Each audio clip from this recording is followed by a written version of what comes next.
Bine v-am găsit, dragii mei din Zodia Taur, oriunde v-ați afla. Bine ați venit pe canalul meu, Tarot Flori de Loto. Eu sunt Nina, sunt gazda voastră și mă bucur tare mult să vă am alături. De asemenea, trebuie să vă mulțumesc tuturor, ca de obicei, pentru comentariile voastre frumoase, pentru sugestii, like-uri, dar mai ales pentru simpla voastră prezență de fiecare dată când public o lectură. Azi voi face o lectură generală pentru următoarea lună de toamnă, mai precis luna lui octombrie. Desigur, la noi este toamnă, că suntem în această emisferă nordică, dar pentru cei care sunt în emisfera sudică, pe măsură ce la noi se lasă frigul, la ei vine o căldură inimaginabilă. Așa că azi voi face o lectură generală așa pentru toată lumea, de pe toate emisferele, pentru luna lui octombrie. Așa că, dacă aveți Soare, Lună, Venus sau ascendentul în Zodia Taur, atunci această lectură este de asemenea și pentru voi. Nu trebuie să uitați, desigur, dragilor, că voi sunteți stăpânii propriei vieți și voi vă construiți viitorul, așa că luați decât acele informații care rezonează cu voi, iar restul lăsați-le să zboare în univers, pentru că, sigur, sunt pentru altcineva din Zodia Taur. Desigur, puteți completa această lectură cu celelalte zodii, vizionând celelalte zodii care pot reprezenta pentru voi ascendentul, Luna, Venus sau oricare altă planetă importantă din cartea voastră astrală. Așa că, dragilor, haideți să începem și cum v-am obișnuit, desigur, cei care sunteți de ceva vreme abonați ai canalului știu că prima oară vom începe cu primele săptămâni, 4 săptămâni ale lui octombrie. Desigur, octombrie, fără câteva, vreo 3 zile, nu are 5 săptămâni, dar nu putem fi atât de exacti la nivel de zile, așa că eu voi pune decât 4 săptămâni, care vor fi săptămâni pline, formate din 7 zile. Haideți să vedem care este, așa, un rezumat pe scurt al primei săptămâni din octombrie. Și avem prima săptămână, avem a doua săptămână, dați așa un pic,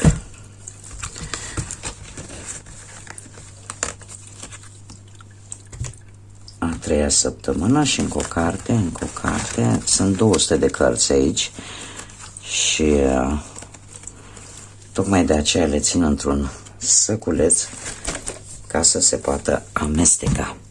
Bun, dragilor, prima săptămână, ce avem? Avem Taurul. Nu da înapoi în fața opoziției, arată forță și atitudine.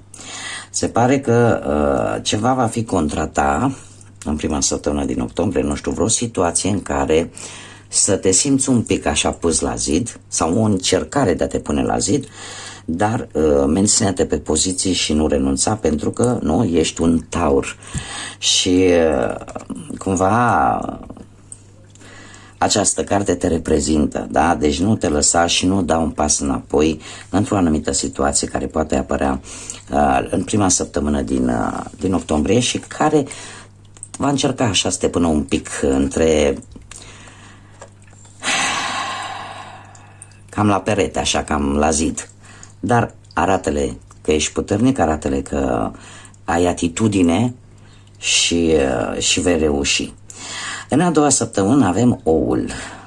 Se pare că vei avea un succes asigurat, dar, mare atenție, trebuie să ai un plan foarte bun și, într-adevăr, o muncă depusă destul de aprigă. E posibil ca unii dintre voi să obțină un succes după un plan bine pus la punct și după o muncă foarte mare pe care ați făcut-o în ultima perioadă, să obții ceva în a doua săptămână din octombrie care să te facă să mergi mai departe și să-ți dai seama, domne, uite, dacă m-am ținut de planul cu tare pe care mi l-am făcut și chiar dacă am muncit mai mult, totuși am meritat tot efortul cu vârf și îndesat. Va începe posibil ceva nou în viața ta, dar numai în urma acestor două lucruri foarte importante, a unui plan bine gândit și a unei munci foarte susținute. În a treia săptămână avem turnul care ne vorbește, nu vă speriați, nu e vorba de turnul din tarot, e vorba de o fundație foarte solidă, ceva foarte solid, care în sfârșit vine în viața ta în a treia săptămână, un succes care vine fără să depui foarte mult efort. E ca și cum ar veni de la sine, ca și cum ai meritat această reușită, acest succes pe care îl vei avea în a treia săptămână. Și eu tind să cred că este legat de niște documente în care cumva lucrurile vor merge așa, ca unse, da? Nu va trebui să te sforțezi foarte mult. În a patra săptămână, care e posibil să se extindă până în a cincea săptămână, care este incompletă din octombrie, avem iepurele, care ne vorbește of, Doamne, nici nu știu cum să vă spun. Se pare că îți vei face foarte multe griji pe partea asta a intimității, a sexului, da? Nu, îți faci așa un pic prea multe griji. Îți pui foarte multe semne de întrebare. Acum fiecare adaptează în funcție de situația în care se află. Dar e ceva acolo care vă dă cu virgulă din punctul ăsta de vedere intim. Da? Bun, haideți să vedem ce ne zice acest oracol al trandafirilor mistici. Despre ce situații ne vorbesc acești trandafiri? Ia să vedem ce avem noi aici. Și avem, pentru unii dintre voi veți primi un apel telefonic în care cineva își va exprima iubirea sau poate vei primi chiar un mesaj, nu știu, pe WhatsApp, pe număr. Foarte interesant, dragilor. Trebuie să vă spun lucrul ăsta. Nu știu dacă vă va avantaja în această lună octombrie dacă purtați culori de gri. Gri deschis, gri albăstrui și ușoare nuanțe de verde. Și chiar poate o nuanță de maro, culoarea cafelei. Da? Haideți să vedem despre ce este vorba aici.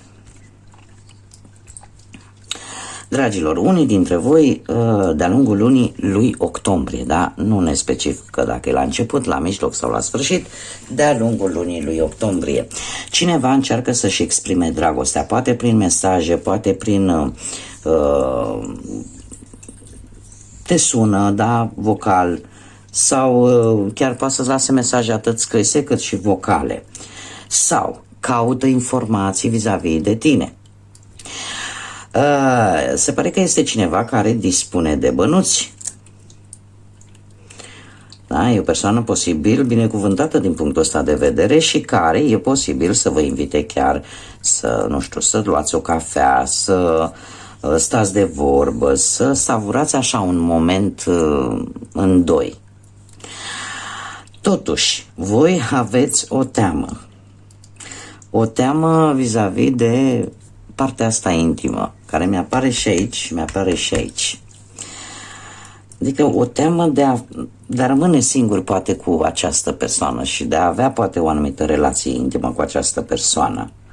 De ce? Pentru că unii dintre voi e posibil tocmai să fi terminat o relație.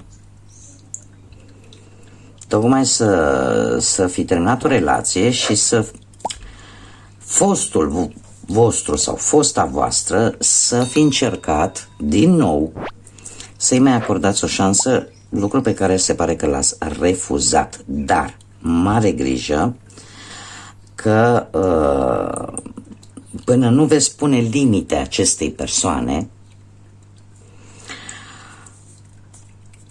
cumva lucrurile nu o să meargă foarte bine. Unii dintre voi aveți o problemă cu cineva din trecutul vostru care tot nu vă lasă în pace. Da? Alții, în schimb, și-au pus anumite limite în urma unui eșec amoros v-ați pus anumite limite și a spus eu nu o să mai permit aia și aia. Și nu mai treceți peste ele, nu mai... Tocmai de aici și această teamă de intimitate. Da? Acum fiecare are experiențele proprii și personale, așa că eu vă rog, cum spun de fiecare dată, să adaptați în funcție de situația în care vă aflați.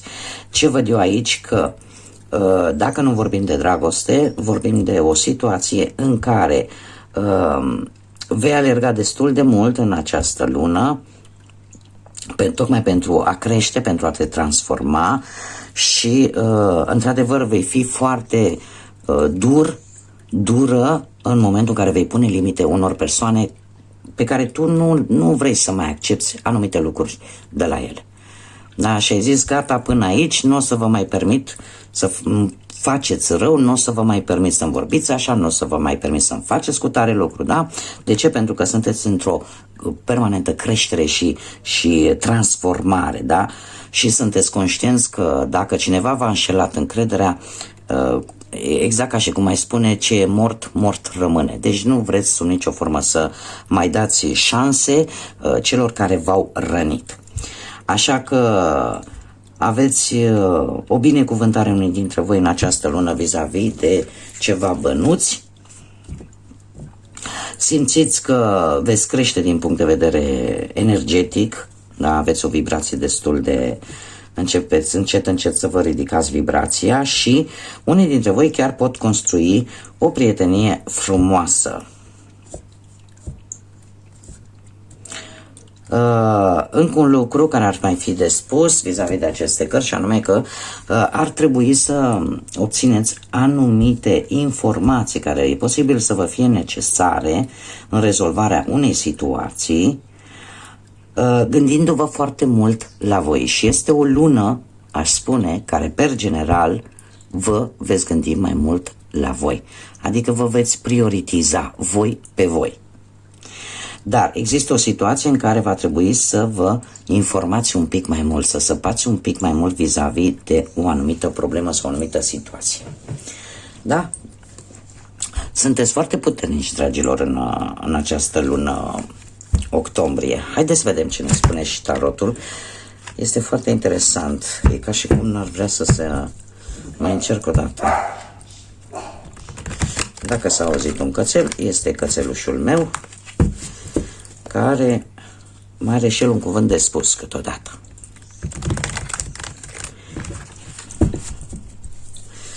Energii, mesaje, sfaturi care vin pentru dragii mei din Taur în luna lui octombrie.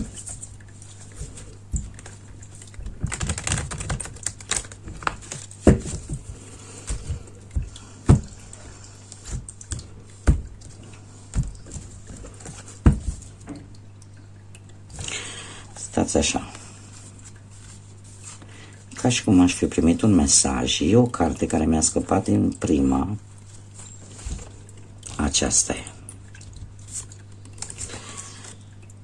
Foarte interesant. Și avem karma. E ceva karmic. O voi lăsa deoparte. Și haideți să mai tăiem o dată.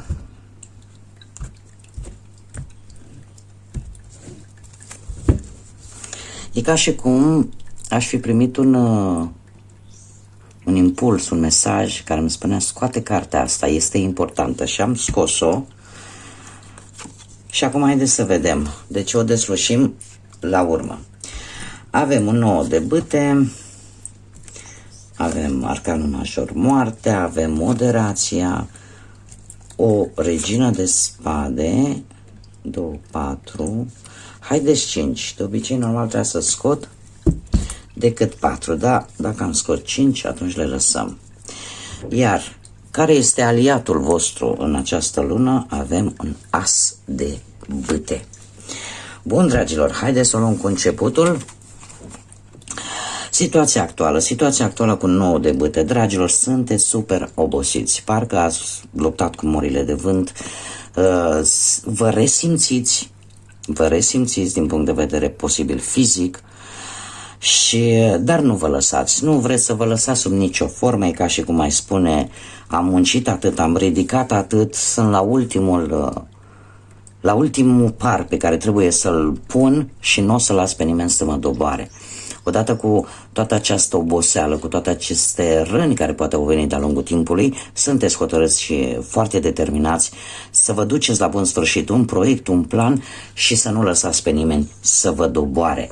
Nu știu, poate unii dintre voi cu acest nou de bâte, poate la locul de muncă, cineva îți vrea postul, locul pe care tu îl ai. De ce? Poate consideră că, ia uite bă ce bine câștigă asta, că așa e lumea invidioasă. Și cumva tot încearcă să spună bețe în roate așa și să tot aducă tensiuni sau certuri la locul de muncă. Sau pentru alții care poate aveți o firmă, e posibil să aveți o negociere destul de dificilă sau chiar acum recent să fi avut o negociere destul de dificilă pentru a obține poate, nu știu, un job, sau o afacere. Cert este că nu v-ați lăsat până nu ați reușit ceea ce voi v-ați propus. Dacă vorbim de bănuți, se pare că situația actuală nu este una foarte ușoară. Încercați să acoperiți cât puteți toate cheltuielile importante și în așa fel încât lucrurile să fie cât de cât echilibrate. Iar dacă vorbim de dragoste, se pare că unii dintre voi alături de perechea voastră, da, mai ales pentru cei care sunteți într-o pereche, încercați cumva să vă apărați amândoi relația împotriva unora care în permanență au câte ceva de spus. Alții poate, nu știu, care sunteți singuri și vreți să aveți pe cineva în viața voastră, e posibil de asemenea să fi dus așa ca o luptă vis-a-vis de o persoană să-i câștigați inima. O persoană care e posibil să mai aveți și alți pretendenți sau pretendente. Bun, haideți să vedem cum se prezintă pe parte profesională luna lui octombrie. Și avem arcanul major, moartea, semnul Scorpionului, care ne vorbește foarte mult de transformare și de acea energie care vine din interiorul tău. Moartea, în general, în afară de faptul că ne vorbește de transformare, ne vorbește de sfârșituri și începuturi. Dacă vorbim pe partea asta a muncii, se pare că vei avea o schimbare destul de favorabilă. De ce? Poate îți vine o idee foarte bună sau relația cu șefii, cu colegii, cumva capătă o nouă nuanță, te vei înțelege un pic mai bine cu ei. Dar este o carte care, chiar dacă în aparență pare a fi negativă, de ce?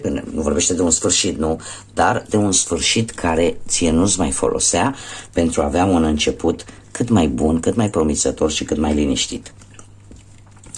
Pe partea bănuților avem moderația, care ne vorbește de semnul Săgetătorului, poate rezonează cu cineva dintre voi, ne vorbește foarte mult de echilibru. Echilibru pe partea asta bănuților nu va fi nici foarte, foarte, nici deloc. Cumva, cam ce intră vă va ține așa într-un echilibru din punctul ăsta de vedere bănesc. Da? Aș spune că nu se întrevăd foarte mari schimbări pe planul ăsta al bănuților.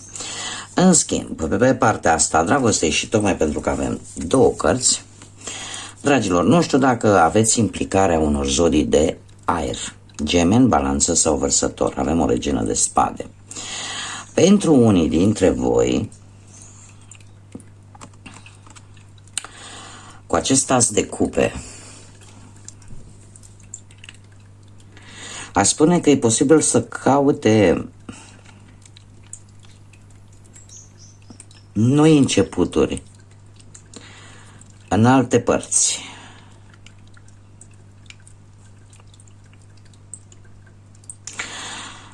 Acum, haideți să o luăm cu începutul. Regina de spade este acel personaj care este foarte sever, foarte independent, care de obicei în mod normal este imparțial atunci când judecă anumite lucruri, care nu prea are ea de-a face așa foarte mult cu sentimentele și cu emoțiile, în sensul că nu le arată. E posibil să le simtă în interior, dar nu este acel personaj care să se exteriorizeze, da? Să fie o persoană extrovertită. Cam le ține în interior așa și de multe ori atitudinea ei foarte rece nu face altceva decât să emane un soi de teamă vis-a-vis de ceilalți. Da? Nu este o persoană foarte plăcută de ceilalți. De ce? Pentru că are un mod foarte direct de a se exprima și de obicei nu prea poți să te joci cu acest personaj. Acum, care este treaba? Că acest personaj poate să fie pentru unii dintre voi, poate o mamă, o soacră, o soră mai mare,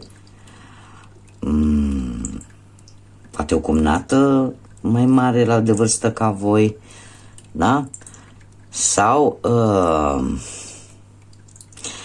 e posibil ca voi,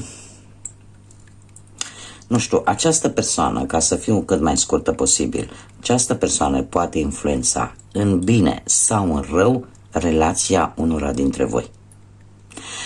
Vi se cere foarte multă atenție la impulsivitate și la dialoguri foarte dure și foarte directe. Că am zis-o pe șlau. Și este vorba despre dragoste, despre iubire, despre un început nou pentru unii dintre voi. Asta ce înseamnă?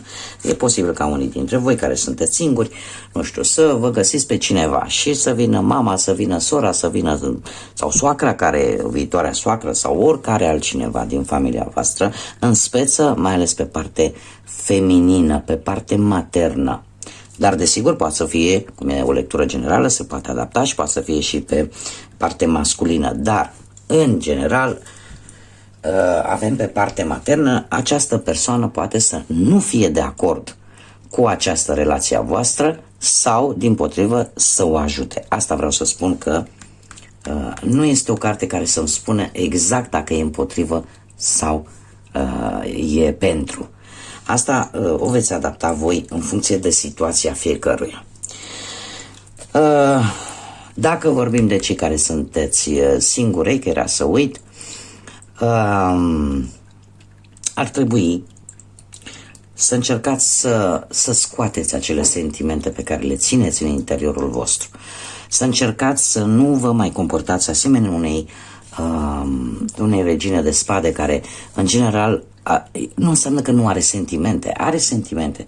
Doar că, nu știu, poate din cauza experiențelor prin care a trecut, cumva s-a răcit foarte tare, a ridicat un zid între ea și ceilalți și nu reușește sau nu mai găsește calea sau pur și simplu nu-și dorește ca restul lumii să afle ceea ce gândește, ceea ce simte cu adevărat. Și atunci apare această atitudine rece pe care o percep ceilalți. Pentru cei singuri vi se sugerează să încercați să scoateți acele sentimente la suprafață. Pentru că, de fapt, acele sentimente sunt cele adevărate. Acum, aliatul vostru este un as de bâte. Ce putea fi mai frumos? Un as de bâte care ne vorbește de pozitivitate, de a face primul pas și de a avea încredere în propria voastră forță, în propria voastră intuiție și, eu aș mai spune, în propria voastră virilitate, în propria voastră sex appeal, în felul în care voi arătați din punct de vedere fizic și felul în care voi atrageți oamenii. Va fi o lună în care te vei simți poate mai bine în propria piele. Da? Și eu aș spune că e un început cu această lună octombrie, un început destul de bun, mai ales pe plan profesional. De ce? Pentru că îmi vorbește de foarte mult potențial. Da? Toată această transformare, avem aici moartea și aici avem moartea, toată această transformare pe tine te va ajuta să-ți dai seama ce potențial mare ai. Acum, revenind la această carte care nu pot să vă explic exact, dar am simțit nevoia să o iau, care ne vorbește despre karmă în acest pachet de tarot, dar ea este cartea judecății și care îmi spune în felul următor: schimbări pozitive și necesare vin în viața voastră. În urma unui posibil apel telefonic important, lucrurile vor lua o întorsătură. Lucrurile vor avansa, mai ales pentru cei care au ceva probleme legale sau de justiție și mai ales se pare că unii dintre voi veți învăța o lecție foarte importantă pe care însăși viața o să vă dea. Acum trebuie să vă spun un lucru. Lecțiile pe care le putem învăța de-a lungul vieții noastre pot veni atât cu conotații negative, care de regulă sunt cele mai aprige lecții și pe care le ținem minte toată viața, dar desigur pot veni lecții prin lucruri pozitive care se întâmplă în viața noastră. Da? Și acele tot lecții sunt. Acum nu trebuie să ne imaginăm că, domne, nu trebuie să mi se întâmple ceva rău ca să pot să învăț ceva. Nu.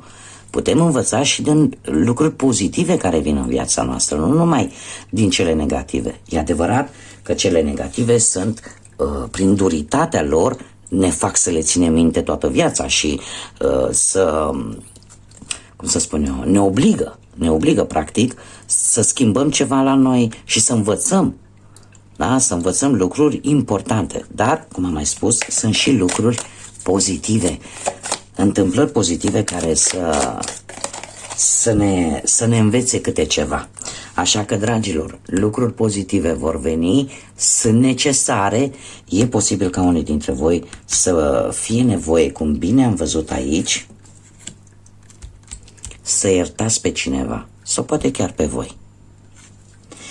Bun, haideți să vedem ce numere angelice sunt importante pentru voi, dragilor, în această lună. Ia uite ce frumos, avem 111 și 99, dragilor, sunteți fenomenal, ce să zic. Haideți să vedem despre ce ne vorbesc aceste numere. Și avem ori data de 1 octombrie, ori data de 2 octombrie, ori data de 3 octombrie sau pur și simplu data de 11 octombrie. Poate avea o semnificație importantă pentru voi sau pentru cei care sunteți născuți într-o zi de 1, într-o zi de 2 sau într-o zi de 3. Acum, ca să termin cu descrierea acestui număr, cum se repetă unul de 3 ori, aș putea să vă spun că ne vorbește foarte mult de individualitate. Să încercați, nu știu, să rezolvați anumite lucruri singurei, să fiți mai atenți pe voi, da? Să vă centrați foarte mult pe voi ca și persoane, pe interiorul vostru sau chiar și pe exteriorul vostru, să aveți așa o inițiativă și să fiți cât mai originali. De asemenea, unul ne vorbește și de noi începuturi, noi lucruri care vin în viața voastră și de asemenea foarte, foarte important, de mult potențial pe care l-am văzut aproape în toată lectura. Ai foarte mult potențial și de asemenea ne vorbește de o gândire pozitivă și că totul va fi bine, e ca o asigurare că totul va fi bine și nu știu, o perioadă în care eu aș spune că unii dintre voi parcă lucrați mai bine singuri.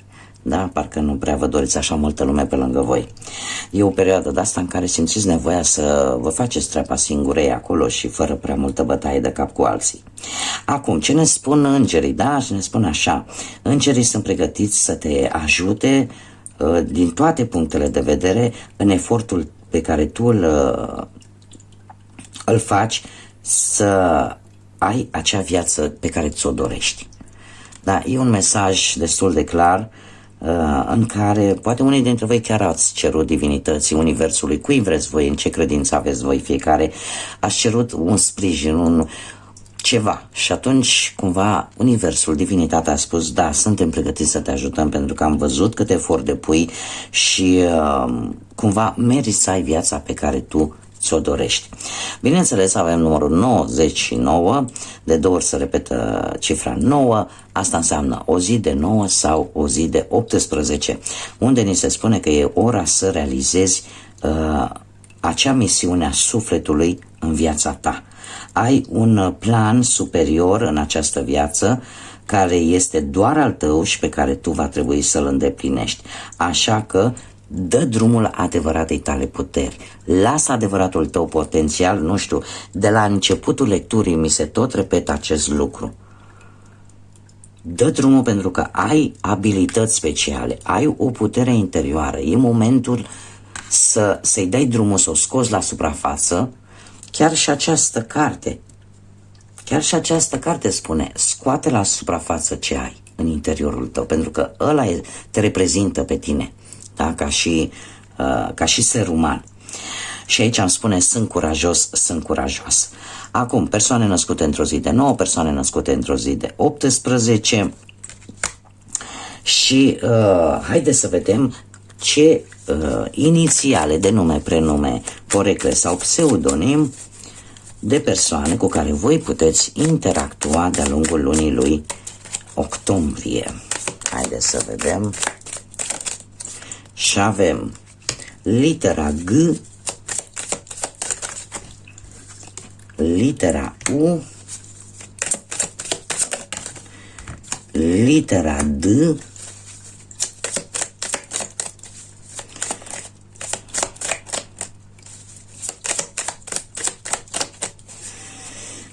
inițiale de nume, prenume sau pseudonim de persoane X, A, E. Așa, să le așezăm un pic să le vedeți. Și încă 2 litere, te rog. Litera C și încă o literă, te rog.